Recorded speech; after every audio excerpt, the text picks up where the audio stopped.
Hi everyone! I know it's been quite a while since I made a video. I tried to make one about a week or so ago, and unfortunately my cam decided to not want to work right. It looked like an old school TV, kind of just fuzzy, and I didn't know what was going on with it, considering I haven't used it in a while for it to act up. So luckily I was able to exchange it for a brand new one, so here I am. I got a little bit of time to make one, so I figured that I would. So what I'm really going to talk about is kind of things that have been going on lately. It has been quite a year, so a little bit disappointing with health issues. I was really hoping that I would not be having that many, but this year has been disappointing. So, what can you do? So, just trying to stay positive, get through it, and hopefully things will get better. So, one thing about me and my journey is I am 100% honest. So I go through ups, I go through downs, I go through a lot of medical issues. Unfortunately, I have an autoimmune disease. I have Hashimoto's thyroiditis.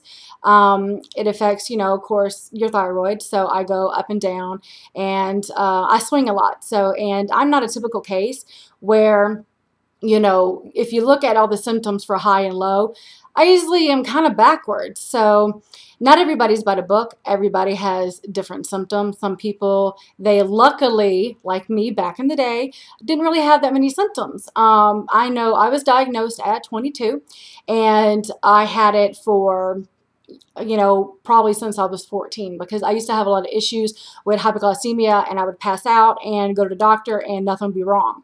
So now that I look back, that's what it was, because I actually still deal with that.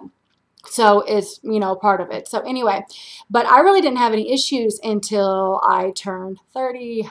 So when I turned 30, I had, just a lot of issues, and, it started getting worse. And I have a video about that, so I'm not really going to get into all of it. Just kind of to run down, I ended up having tumors and on my ovary. Yay, endocrine system. So one was the size of a cantaloupe, the other size of a softball. They were growing extremely fast. So luckily they came out. So, but most people with Hashimoto's, well, a lot of people, you have, symptoms, but they don't really, you get the fatigue and you get this, but then you have people who actually have worse symptoms. So, autoimmune diseases, I mean, some people, they're more manageable, and some people, they're more extreme. And, sometimes you just out of the blue will have something go on. And that's kind of what happened to me this year.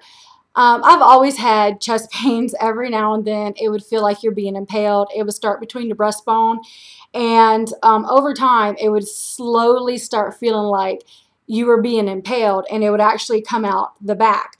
And I never saw the doctor about it. I mean, I broke my knee and didn't see the doctor for 3 weeks, and I was like, well, is my knee still hurting? So I pretty much wait till I'm almost about dead to go to the doctor, and one day it's going to really get me in trouble. So, I had it for, I know, 6 weeks before I saw the doctor. So I had to go in for labs, and I mentioned it. And one thing he was worried about was my oxygen levels were low, and he was kind of a little worried about it, but I had to stop him and tell him, I'm having trouble breathing. So the chest pain, it got worse, and it started to where I was like a fish. I'm like, just trying to breathe, and that's when I was really getting worried. But of course I still didn't go to the hospital. But anyway, long story short, I have stomach spasms now, and I have my esophagus is swollen, and when I swallow, things get stuck right here, which led to thyroid scans and ultrasounds and all that to make sure my borders weren't a problem, because if it is, that surgery. So back then I was kind of hoping that it wasn't it, but now I kind of wish it was, because surgery would have been simple. But I have, oh, and I'm going to pronounce it wrong because I overthink it, esophagitis. The nurse kind of laughed at me because I was way overthinking it, so I know I pronounced it wrong. But I just have inflammation of the esophagus and of my stomach. So I take medicine for it. I take antacids. It's a pretty powerful one, and I should have brought it to show you, but because I cannot pronounce it to save my life, it's a whole long word. Starts with an O. So I take that every day for acid, and it's expensive. So, but I take that, and sometimes if I get really hungry, then I'll start to get stomach spasms where I'll hiccup. And for years, no one could explain what them stupid hiccups were. And now that I know what they are, they're stomach spasms. So they get loud, and sometimes they're super loud, and sometimes they're squeaky and people laugh or whatever. But if I don't eat something when I start hiccuping, then the first sign of a stomach spasm is you feel like you are starving. Like, oh my God, you're starving. And that usually is the first sign that it's going to get worse. So I need to either, get something in me, something quick, whether, it'd be something small or whatever. Because if I don't, then my stomach will start feeling like it's twisting and, cramping. And that is very painful. So I try not to get there. So I'm on medicine. So I only take it whenever I need it. So whenever I start feeling like that and say that I'm out and I can't get anywhere to get anything to eat, I'll just take 1 or 2 of those and it'll settle it temporarily until I can get somewhere and get something to eat. But the swallowing is more the issue. I can't really eat very quickly. I have to watch what I eat. I can't just eat a sandwich. I have to have something that's softer and easier to go down. So if I have a sandwich and I have to load it with mayonnaise or something, and I don't really want to do that. So I have to have foods that are more slippery to go down my throat because they will get stuck. And, I'm learning to deal with it. I hope that it's not permanent, but it might be, and that's going to suck. So, what can you do? I mean, it came on. The chest pains, I guess I had it for, a month and a half, but the swallowing pretty much came on immediately. And it was overnight where I couldn't breathe and then I couldn't swallow. So I got a cortisone shot a few months back, actually about 6, 7 months back, and that helped my breathing. That's before we knew what that was. So I had endoscope and biopsies and all that, blah, blah, blah, fun, and the barium swallow, which was interesting to watch it get stuck, and then it trickle down. But unfortunately, it might be a permanent thing. So, what can you do? Then since I was 100% covered with my insurance, I went ahead and did a whole bunch of stuff. My knee's been bothering me forever. So I was like, all right, they're going to MRI, because I was having stomach pains, and I had them when I had my tumors, and the pains would be like electricity, and it would just stab you and electricity and stab and electricity. And I had it with the tumors, and I thought it was the tumors, but I'm still having that pain. So long story short, I go in for checkups for my tumors to come back every 6 months. And so she went ahead and wanted to do an MRI. So I did an MRI, and then my other doctor, well, no, she did a CAT scan. And then it showed up negative. Thank you. No more tumors for right now. So my other doctor, he was like, well, I want to do an MRI on your back, because when I was 14, I was roller skating. Someone knocked me right off my feet, and I landed on my back wrong and my hip, and it hurt really bad. Well, when I did the CAT scan for the tumors back in 2012, it showed that I fractured my vertebrae. So that's, why my back bothers me every now and then. So he wanted to do an MRI on my back, and that was good because she also wanted to do MRI. So it was kind of like a 2-for-1. She was going to check for the tumors, and he was going to check my back. And then he's really worried about my shoulder. I was playing with my niece a few years ago, and I was flipping her over my shoulder, and I felt something sting. With me, when something stings, I usually broke something, tore something, or it's going to be bad. So, of course, now I can't reach my shoulder like, you have it, and it's kind of stuck. I need to do my physical therapy, and I can't move it right, and the only way to fix it is surgery, and I don't want surgery. I've had, 17, 18, 17, I think. Kind of lose count. So I don't want another surgery right now.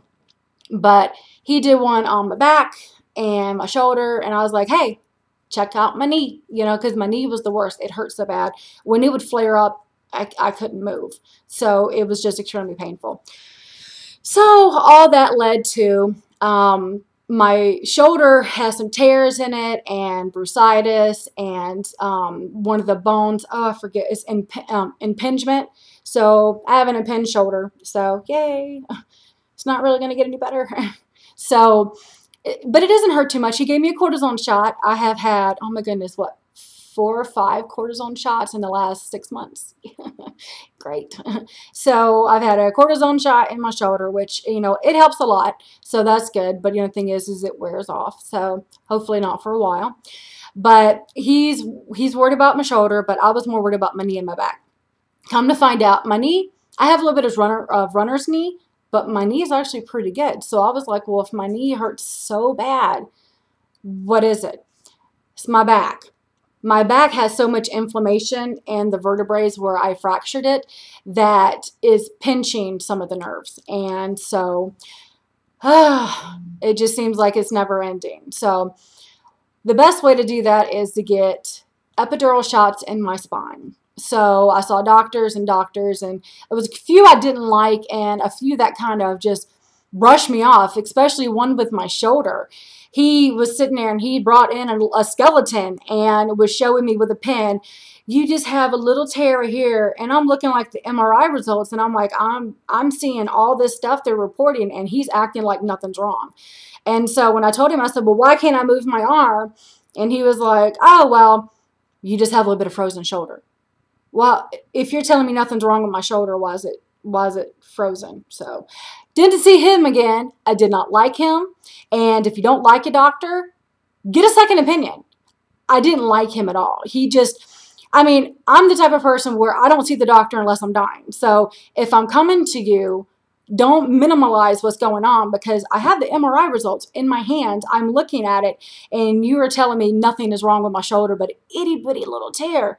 And the MRI results is showing all this stuff: bursitis, inflammation, impingement, and 2 and 3 tears. I forget if it was 2 or 3. I have the MRI results.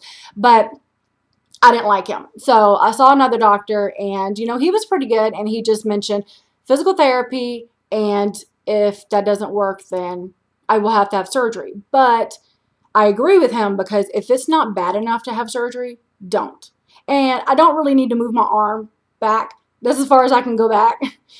This one can go, but I can't move it. So, but I don't really move it that much over here. So until it gets to the point where it is a real big inconvenience, I'm not going to worry about it. Now my back, that's causing a lot of issues. I started of course I have the really bad knee pain. And then, when I had the tumors, I would have pain shoot down my leg like it was a nerve. And I would always rub my thigh to make it stop. But what it was the tumors were getting so big, they were pressing on the nerve. So I kind of dismissed it after the tumor surgery. So what happened was I had the tumor surgery, didn't think about it, but then I still had the pain. And now that I've had the epidural shots, I think almost all of it was my back, which is weird that one thing can cause so many issues everywhere else, all because of roller skating when I was 14. So I got the epidural shots, and, my knee doesn't really hurt. Oh, actually, before that, my other doctor, which I love, he put me on some nerve medicine. I think it's pronounced Gurlise, or if I'm pronouncing it right, but it's for nerves, because I have neuropathy. So I have pins and needles, and all of a sudden it feels like somebody just walks up and gives me, sticks me with a needle, mostly in my fingers and started getting my toes. Mostly in my left foot, and I'll be walking, all of a sudden it feels like someone just stabbed me in the arm, and out of the blue I'd be like, so he put me on the nerve medicine, and surprisingly the nerve medicine, after about 2 or 3 weeks, my knee quit hurting.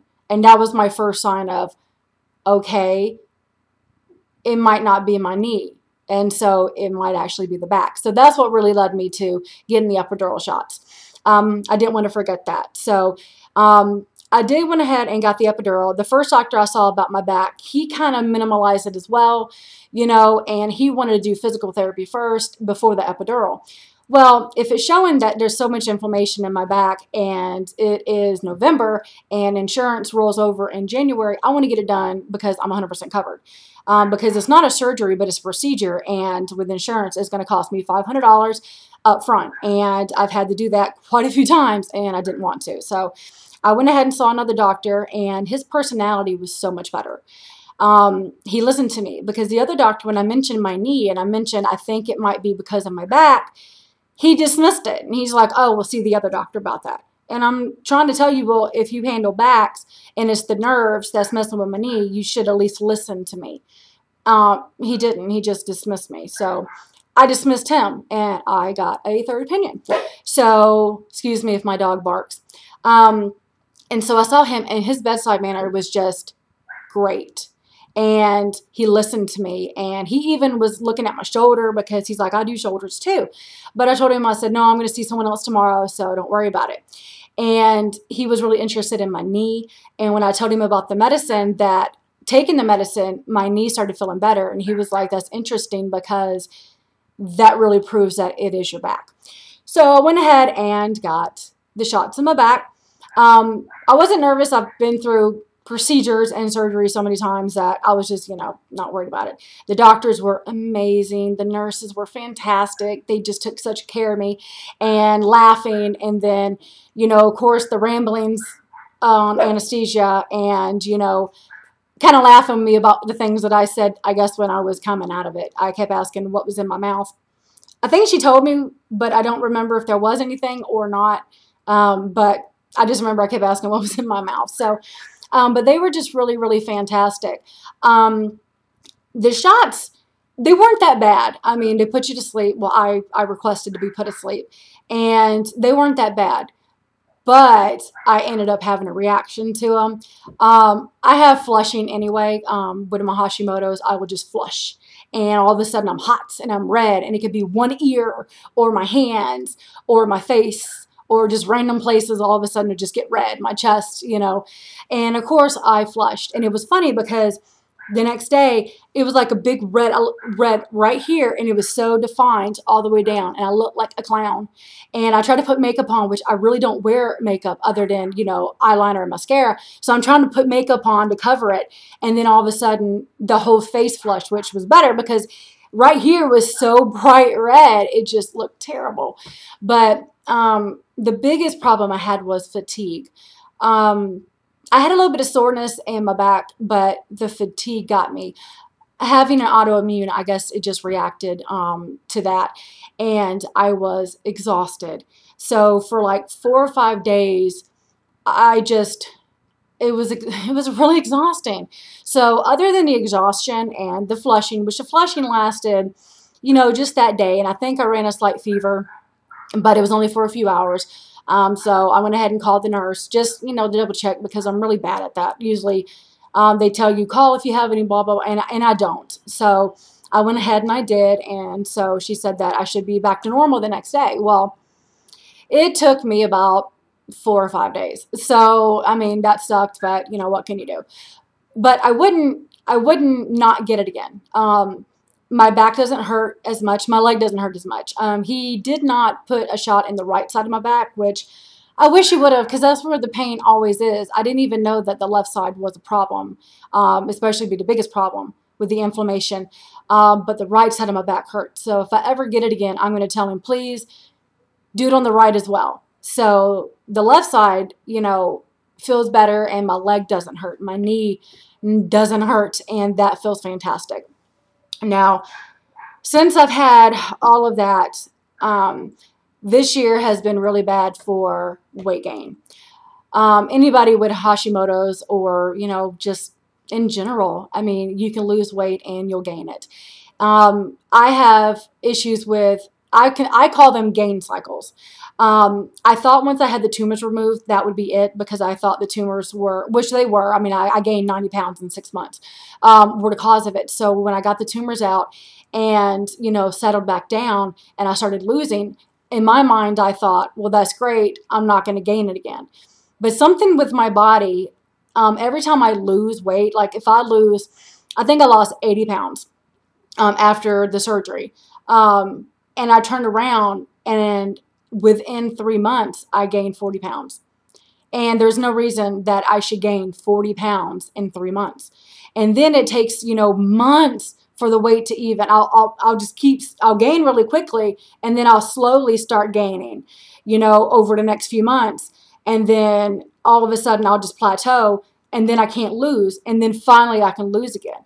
And now I'm worried, since I finally have plateaued, when I start losing again, and once I hit a certain point where my body doesn't like it, all of a sudden it just stops.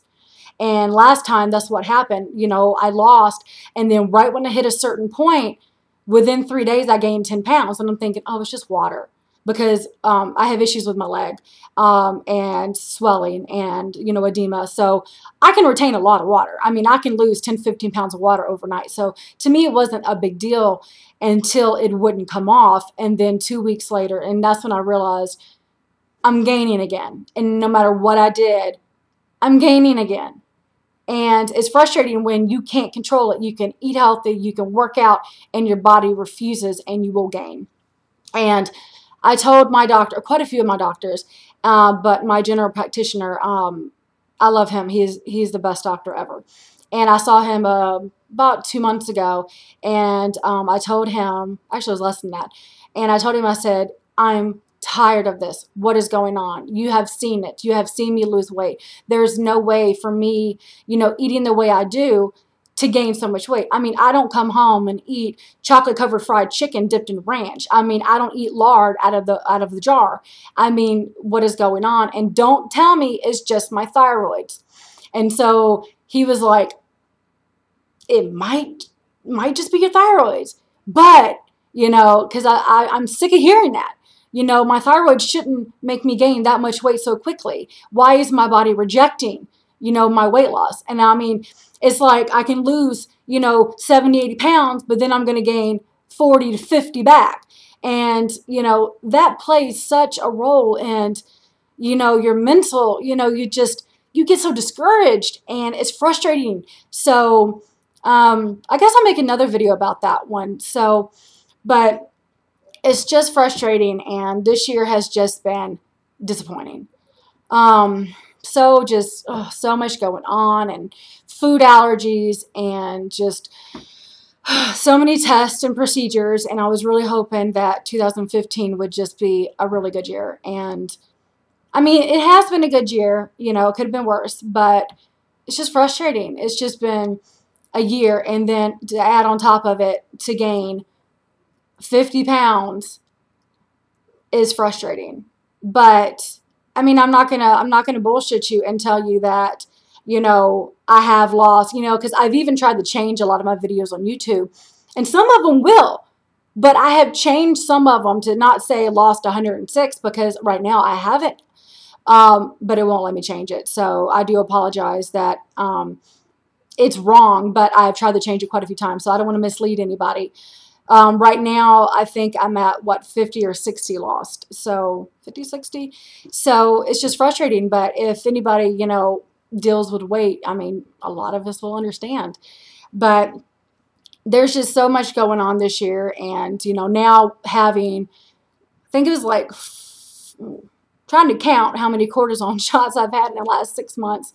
I think it's been 5 in the last 6 months. And of course, that makes you gain weight, having so many. And the one in my back, with the 2 epidurals in my back, made me retain so much water for like a few days that I just felt like I couldn't move, you know. So that was frustrating, and being so tired. But what can you do? I mean, just, you know, try and, you know, eat healthy. And right now I'm really getting back on the healthy kick, because when you gain weight and you can't get it off, and it's been, this cycle of the gain has been so much longer than the last one, that it gets discouraging. And then you start thinking, well, why bother? You know, it's not like I was going out and getting fast food all the time, but it's just like, why? You know, I mean, it's frustrating, and I get why people get frustrated and you get discouraged and you want to quit. Of course, I mean, I'm not going to quit. That's never going to happen.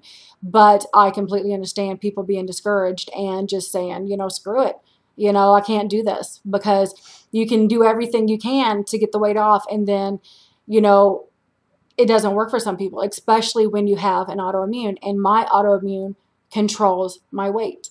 My doctor did tell me, once I get this weight back off, because I will, and I hit that wall of gaining, which I hope I don't, because it's frustrating. But once I get the weight off and I hit that wall, he says we're missing something. So we're going to run a lot of tests and see what's going on. But I have to get to the point to lose the weight, you know, to begin with. Got to lose the 50 pounds again to begin with, to try and trigger that. And if that's what it takes to try and figure it out, then we will.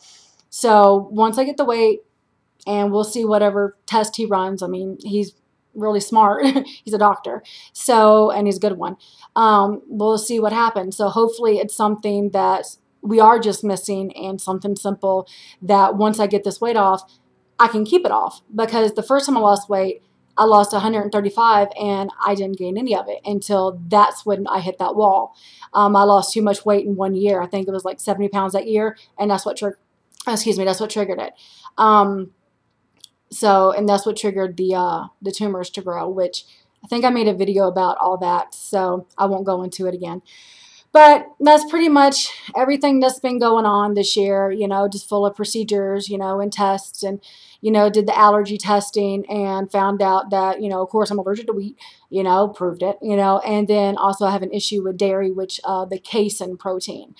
It causes, you know, I have eczema. So it only flares up when I eat wheat. Within an hour, my hands will bleed. So, you know, yay. But I'm starting to realize that dairy, because I was off of it for 6 months and my skin looked fantastic.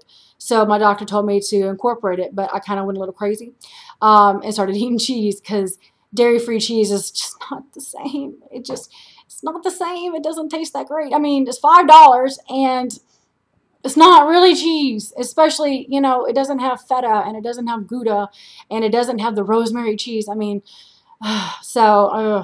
but my hands started cracking, but it started doing a little bit different than the wheat, but still they're crackling and bleeding, and the deep ones, and them things hurt. So I might have to give up dairy again, which sucks, but what can you do? So I'm just letting everybody know kind of what's been going on, since so many people have asked, and just frustrated and trying to just hopefully have a really good new year next year, and hopefully get this weight off and not trigger a gain cycle, and if we do, figure out why. So just keeping it honest and keeping it real and keeping y'all informed and doing the best I can. All right, well, I'm going to see about making another video since this one is kind of long. So, all right, y'all take care.